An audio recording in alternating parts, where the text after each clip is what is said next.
আমার ভাসুরের সবেমাত্রই বিয়েটা কমপ্লিট হয়েছে, তো একদিন দিরাগমনে গিয়েছিল, আরও নিয়ম বাকি আছে।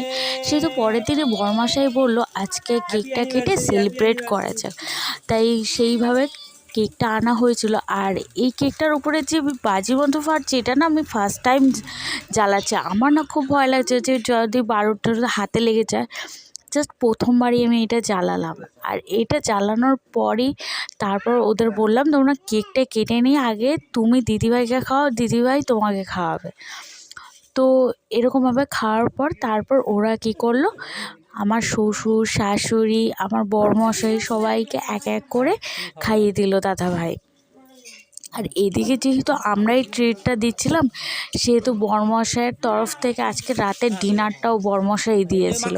তো তাতে ছিল আজকে বিরিয়ানি, ছিল চিকেন বিরিয়ানি আর চাউমিন ছিল। চাউমিনটা আমিই বলেছিলাম যে আমি এই চাউমিনটা খাবো।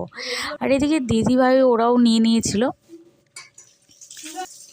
আর এদিকে আমি বেশি কিছু খেতে পারিনি, সবই হাফ তুলে দিয়েছি, খেতে বসেও তুলে দিয়েছি।